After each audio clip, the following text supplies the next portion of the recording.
Assalamualaikum warahmatullahi wabarakatuh. Alhamdulillahi rabbil alamin. Wassalatu wassalamu ala asyrafil anbiya'i wal mursalin habibina maulana Muhammadin wa ala alihi wa sahbihi ajma'in. Man yahdillahu fala mudilla lahu wa man yudlil fala hadiyalah. Qala al-musannif rahimallahu ta'ala wa nafa'ana bi ulumihi fid dharain amin summa qala. Hikayat berikutnya. Kalau dalam urutan ini adalah hikayatun sebuah hikayat. Ini adalah sebuah hikayat. Kalau menurut urutan di kitab ini adalah hikayat yang ke-6. Kata Syekh, boleh samarkan di ayahku cerita kepadaku.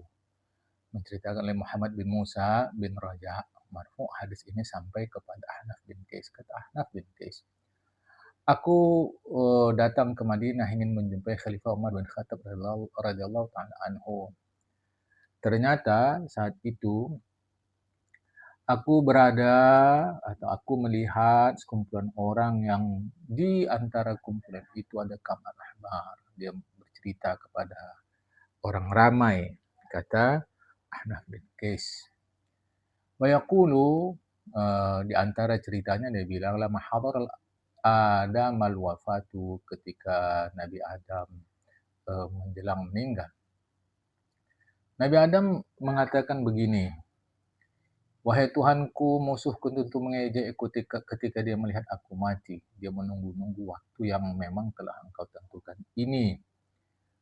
Ya, jika aku masih sedangkan ia ditangguhkan. Bukan jika ia sedangkan dia menunggu, bukan. Ya Rabbi, ya Tuhanku, musuhku senang, gembira menengok aku mati. Sementara dia ditangguhkan sampai pada waktu yang tertentu. Faqila lahu, lantas dijawablah, dikatakan kepada Nabi Adam, wahai Adam, innaka taridul jannah, kau akan langsung ke surga. Sementara yang gembira itu, yaitu iblis, yu'akharul mal'unu ilan nadarati. Sedangkan makhluk yang terkutuk itu akan ditunda kematiannya.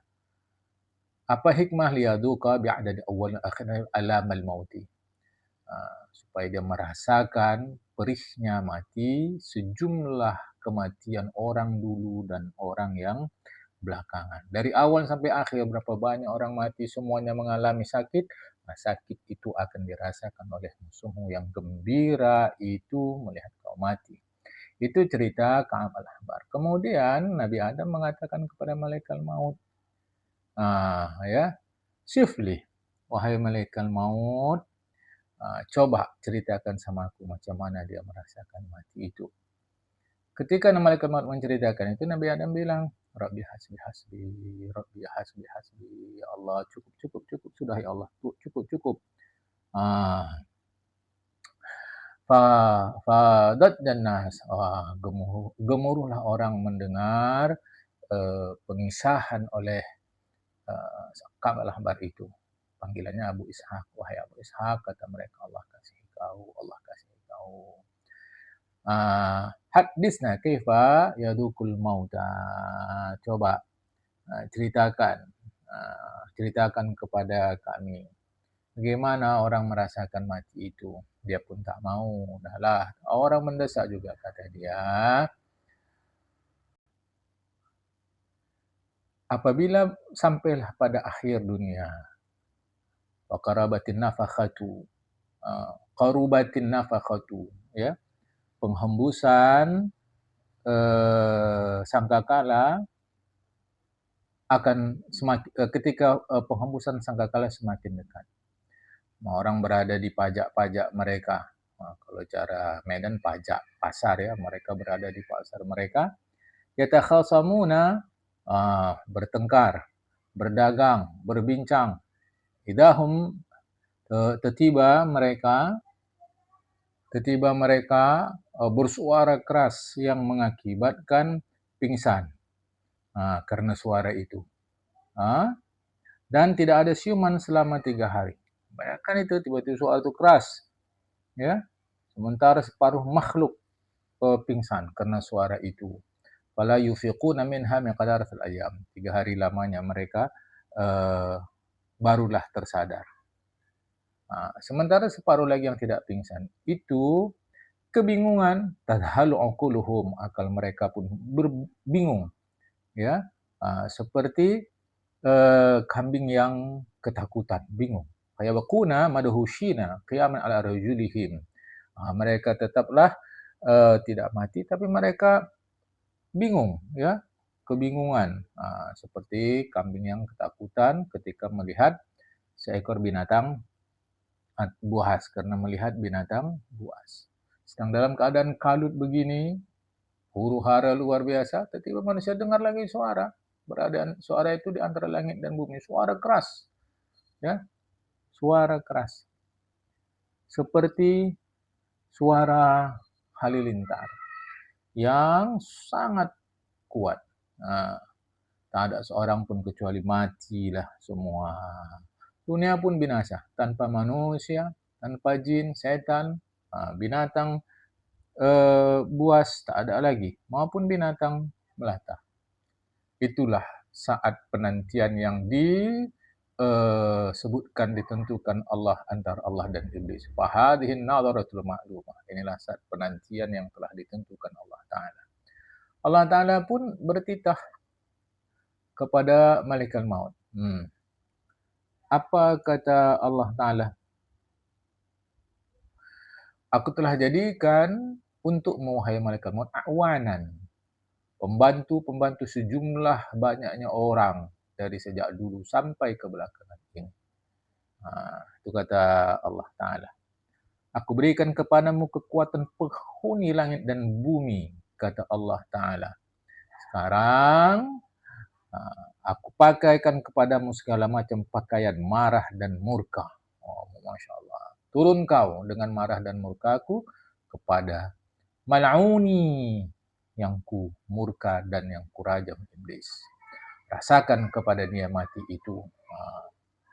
Tanggungkan kepadanya pahitnya mati itu sejumlah orang dulu sampai orang yang terakhir, jin, manusia, berganda-ganda lagi sakitnya. Jadikan bersamamu malaikat Zabaniyah, waliyakun adalah bersamamu, ya, waliyakun adalah bersamamu malaikat Zabaniyah 70.000 orang. Semuanya tuh memiliki rasa murka, marah yang sangat kejam. Dan setiap malaikat Zabaniyah membawa rantai dari neraka lava. Cabutlah nyawa si iblis itu dengan 70 gancu. Gancu itu pengait, ya. Yang itu adalah gancu-gancu neraka lava. Panggil malaikat supaya dibuka pintu-pintu neraka. Kemudian malaikat maut pun turunlah, ya, dengan bentuk yang seandainya dilihat oleh penduduk langit dan bumi yang 7 itu, mereka akan, ibarat kata kalau mereka itu benda padat seperti es, mencair. Saking kan ngerinya melihat malaikat maut. Apabila malaikat maut sampai kepada iblis, zajarahu zajratan, dia bentak sekali bentak, ya. Idza huwa idzan tertiba dia, bukan idza, idzan tertiba dia iblis pun pingsan. Wa nakhra nakhratan, dan mendengkurlah. Seandainya penduduk belahan bumi langit barat sampai timur mendengar dengkurannya itu, niscaya akan pingsanlah mereka. Malaikat maut pun bilang, "Gif ya khabisu, berhenti kau wahai makhluk Allah yang tercela, yang keji. Aku pada hari ini akan rasakan kepada kau mati itu sejumlah orang yang telah engkau sesatkan." Ya, berapa banyak, berapa lama umur mereka itu kalau ditotalkan, begitu, ya. Selama berapa abad kamu hidup, mereka kamu ajak untuk masuk dalam neraka untuk menemani kamu. Berapa lama kamu hidup, seberapa lama pula kau sesatkan mereka. Berapa banyak pula kawan-kawan, pengiring-pengiringmu yang menjadi koncomu di antara mereka. Bisawa'il jahimi yuqarinuka. Yang kamu ajak mereka untuk menemani kamu ke dalam neraka. Wa hadzal waqtul ma'lum. Inilah waktu yang telah ditentukan antara kau dan Tuhan. Mau lari ke mana kau? Syaitan pun lari ke timur. Di timur ada malaikat maut di depan matanya. Dia pun masuk ke dalam laut. Di situ ada malaikat maut. Mau apa lagi? Ya, malaikat maut di sana pun menghadangnya. Lantas iblis masuk ke laut. Laut tak mau menerimanya. Apalagi larilah dia. Tidak lagi tempat. Fala yazalu, senantiasa larilah dia ke di bumi. Tak ada tempat untuk menyelam, untuk berlindung bagi iblis. Kemudian dia berada di tengah-tengah dunia, di atas kuburan atau di sisi kuburan Nabi Adam. Apa kata dia? Karena kaulah Adam, maka aku menjadi makhluk yang terkutuk, yang dirajam. Cobalah kalau kau tidak diciptakan. Kan? Iblis pun bertanya kepada malaikat maut, bi ayyi ka'sin tusqini? Ya, siksaan apa yang akan kau berikan dalam mencabut nyawaku? Ini bahasa kiasan. Gelas apa? Dari gelas apa yang akan kau minumkan aku? Maksudnya, siksa yang macam mana kau akan mencabut nyawaku? Kata malaikat, itu kata malaikat siksaan seperti penghuni neraka. Yakni seperti siksa seluruh penghuni neraka. Neraka Sakor, neraka Jahim, lebih hebat lagi dari itu. Kemudian kata kabar, iblis pun bergulung-gulung di tanah. Menjerit, berlari dari timur ke barat, dari barat ke timur. Sampailah dia di satu tempat. Ya, yang waktu itu, tempat itulah pertama kali dia diusir daripada surga ketika dia dimurka oleh Allah Ta'ala. Ternyata, ya, malaikat Zabaniyah di situ sudah menyediakan gancu-gancu tadi. Ya, bumi saat itu seperti bara api, terasa panas. Malaikat Zabaniyah mengelilingi iblis itu. Fayata'anuna bil kalalibi, dan menikam terus-menerus dengan gancu-gancu itu. Faikunu fin nazai wal azabilah, masyaallah. Sehingga sakit pedihlah sakratul maut yang dirasakan oleh iblis itu seperti yang dikehendaki oleh Allah Ta'ala. Nabi Allah Adam dan Ibunda Hawa pun dipanggil. Ya, lihatlah oleh kalian pada hari ini musuh kalian. Perhatikan apa yang dia alami, sakitnya mati itu oleh iblis, ya.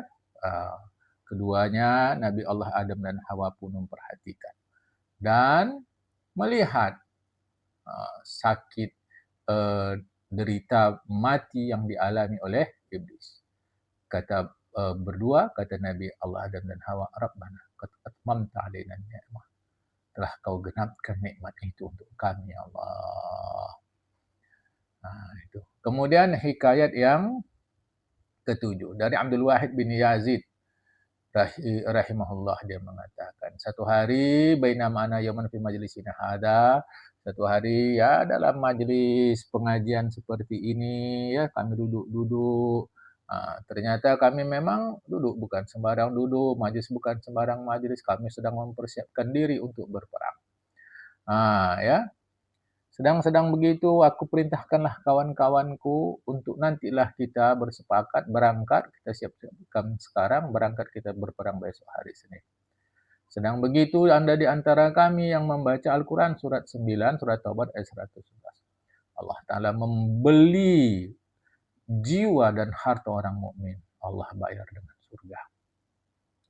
Setelah ayat itu dibaca, ada di antara kami anak muda usia 15 tahun lah, atau seperti itulah, ayah ibunya sudah meninggal. Dia berdiri tegak, dia dapat warisan harta yang banyak. Setelah dia mendengar ayat itu dibaca, dia berkomentar, "Ya Abdul Wahid." Dalam ayat itu kan jelas. Allah Ta'ala beli jiwa dan harta orang beriman dengan bayaran surga. Aku punya, ya nam Habibi. Betul itu. Lantas dia bilang, aku mempersaksikan di hadapanmu, wahai Abdul Wahid. Aku jual diri dan hartaku untuk kubeli surga.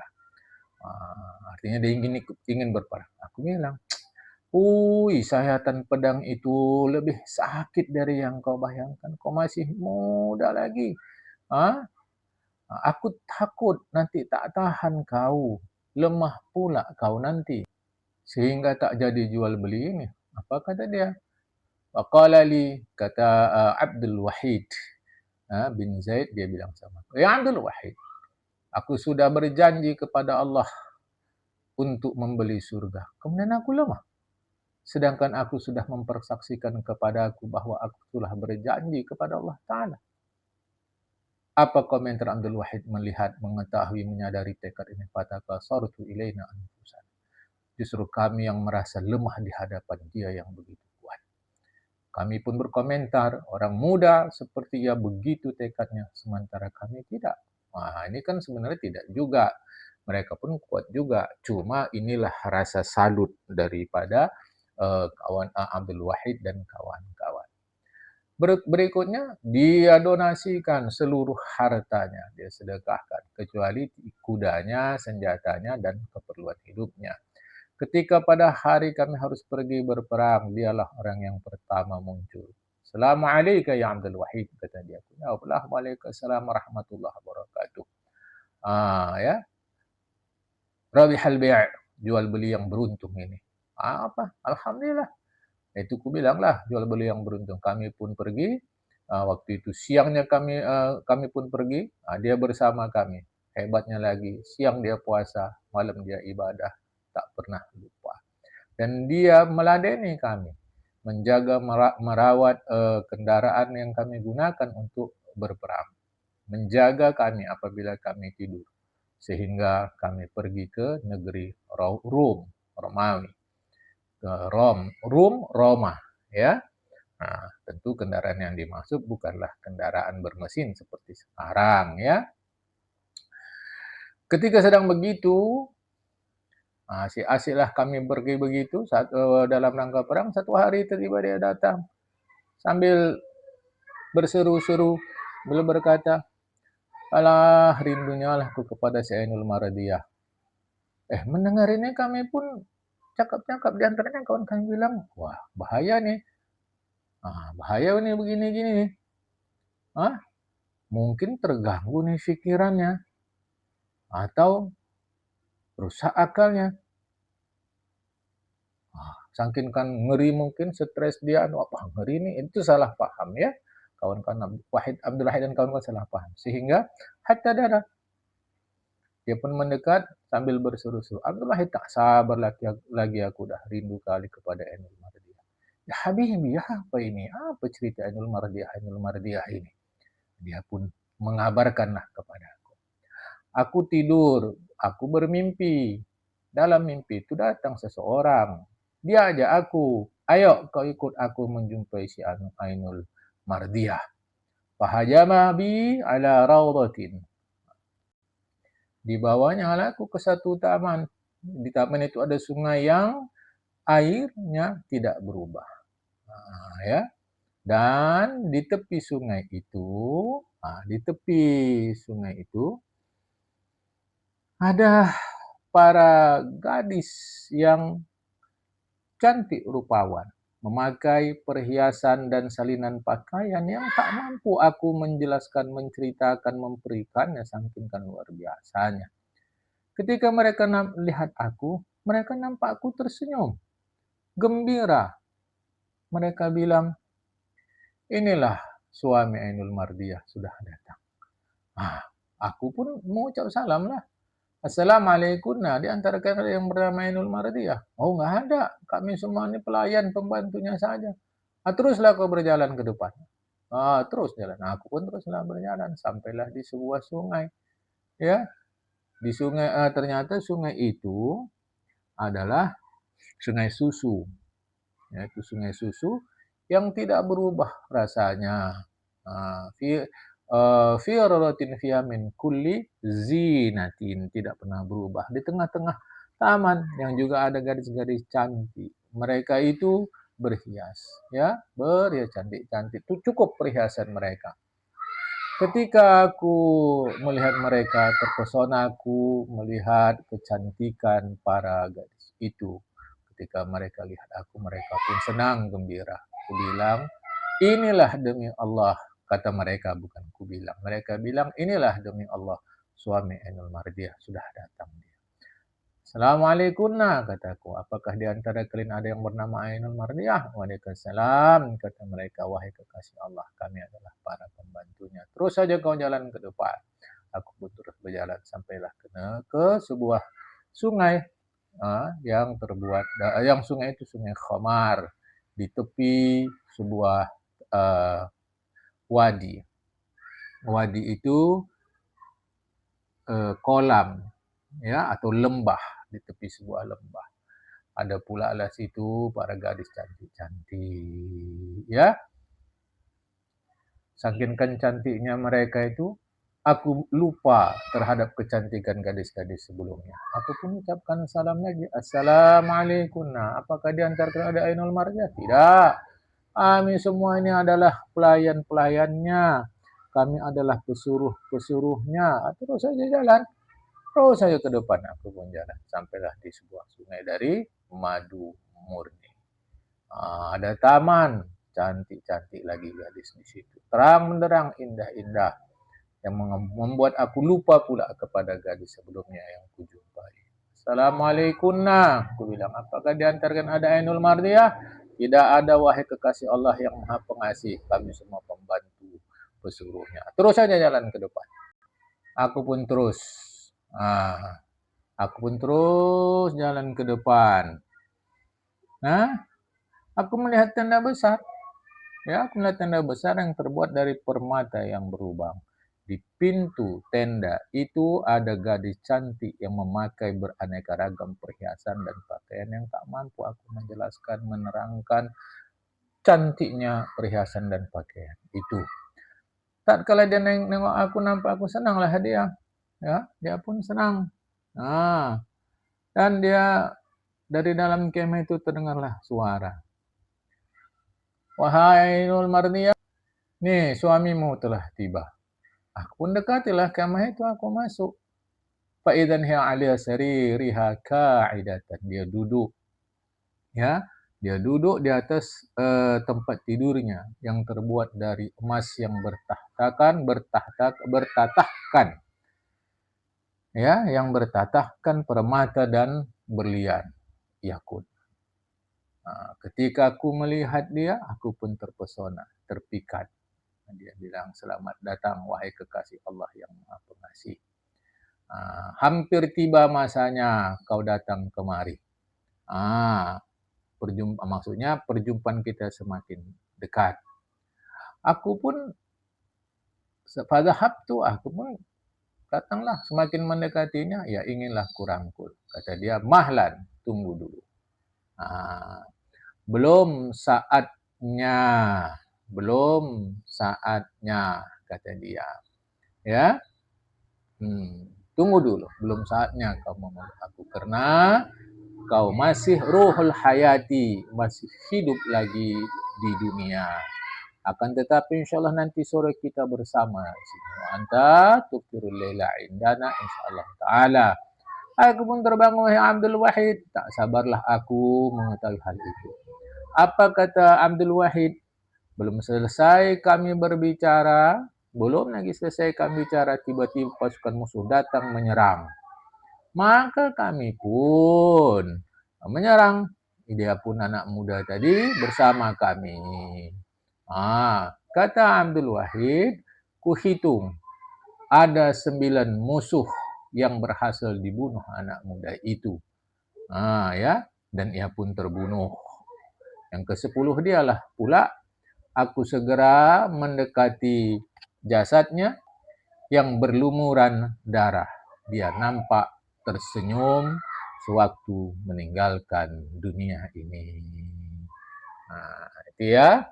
Sekarang kisah yang ke-8. Ini dari Yazid bin Hushib al-Fahri dari ayahnya radhiyallahu anhu. Dia mengatakan, aku pernah dengar Rasulullah bilang begini, seandainya jurid yang alim itu, pendeta itu adalah seorang yang pandai mengerti agama, pastilah dia tahu bahwa memenuhi panggilan ibunya lebih utama daripada ibadah kepada Tuhannya, ibadah sunat itu. Nah, kemudian Syekh Abdul Samarkandi mengatakan, sami'tu ghairahu yadhkuru qissata Jurayj. Aku mendengar dari yang lain yang mengisahkan tentang Jurayj. Dia adalah seorang alim di kalangan Bani Israel, mengabdi kepada Allah di biaranya. Tiba-tiba satu hari ibunya datang sementara dia sedang mengerjakan sholat. Dia panggil Jurayj, Jurayj, Jurayj, Jurayj. Jurayj tak jawab, sibuk sholat.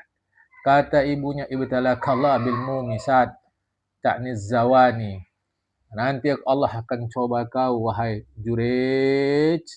Allah akan uji kau melalui perempuan pelacur. Wa kanat imra'atun fi tilkal balati kharajat li hajatin laha. Di situ ada perempuan yang sedang keluar rumah. Dia keluar karena ada keperluan. Tiba-tiba ada seorang penggembala kambing menggodanya dan fawaqaha. Si penggembala kambing menjahati perempuan itu. Sudah ngertilah maksudnya ya. Dia lakukan itu di dekat di dekat biara atau tempat peribadatan Jurayj. Perempuan itu pun hamil. Sedangkan penduduk daerah itu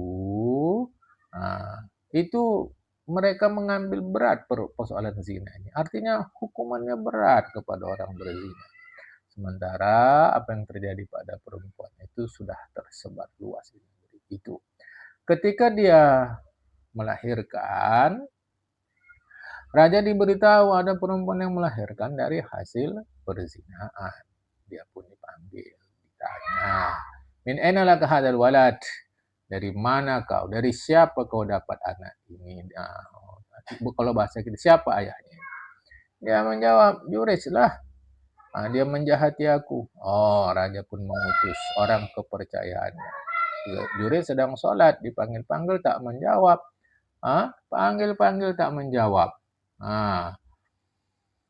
Maka dengan penuh emosi, mereka robohkan biara Jurayj. Diikatlah dia, dibawa ke raja. Kata raja, kau orang rajin ibadat kepada Allah Ta'ala, tapi kau cerobohkan kehormatan manusia. Kau lakukan yang tidak dihalalkan. Kata Jurayj, apa rupanya yang kubuat? Dia orang tak kabar, dia tak tahu menahu sama sekali. Kau berzina dengan perempuan ini. Lah mana ada aku lakukan? Mereka tolak. Mereka tak benarkan cakap Jurayj. Dia bersumpah atas hal itu. Mereka tetap tak benarkan. Maka ginilah. Coba panggil mamaku. Kalau nggak percaya kalian, antarkan. Kalau nggak antarkan, dunia, antarkan aku, jumpai mamaku. Mereka antarkanlah. Ya, dia bilang, Ma, innaki da'autillah alayya. Ibu, engkau telah doakan yang nggak baik nih sama aku nih. Yang dikabulkan Allah nih. Doa ini aku tahu ibu pasti doakan yang buruk sama aku nih. Akhirnya begitulah ya. Allah kabulkan doa nih. Sekarang aku mohonlah kepada mama pula. Ya. Doakanlah aku agar terhindar dari bahayanya, agar dibukakan Allah apa yang sebenarnya terjadi.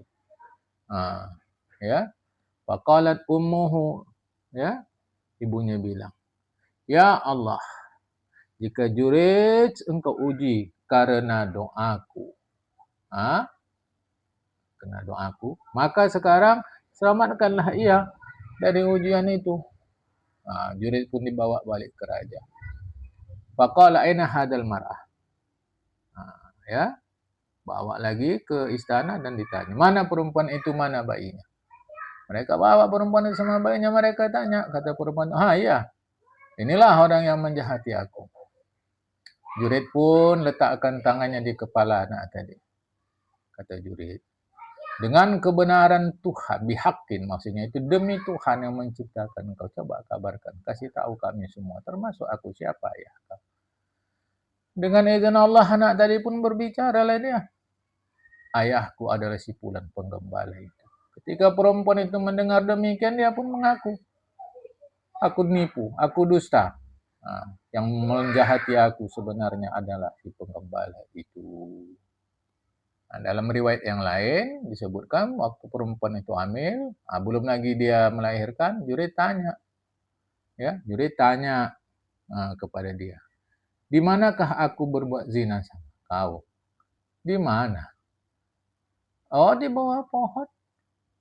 Memang pohon itu ada di dekat biaranya, ya, di bawah pohon. Yang berada di dekat biaramu itu memang ada. Kata jurid, ayo kita ke bawah pohon tadi, ayo, ayo, ya. Lantas kata pohon, as'aluka billadzi khalaqaka an tukhbirini man zana bihadhil mar'ah. Dengan demi Tuhan yang menciptakan kau. Billadzi khalaqaki, demi Tuhan yang menciptakan. Kasih tahu aku, siapa yang menjahati perempuan ini?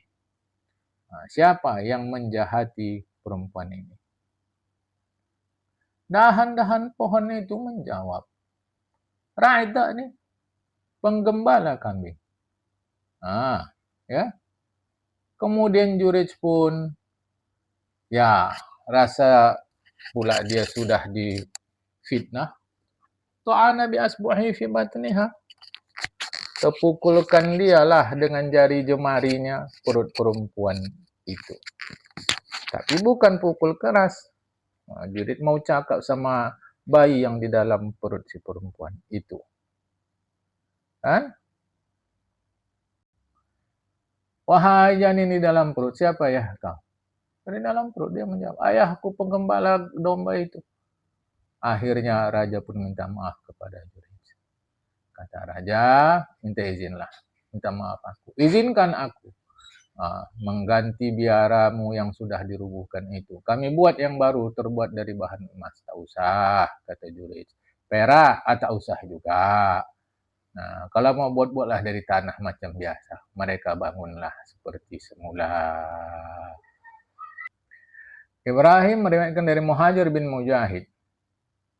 Kata Ibrahim bin Mujahid, tak ada anak-anak yang masih kecil belum bisa berbicara, tapi mampu berbicara, kecuali 4 orang.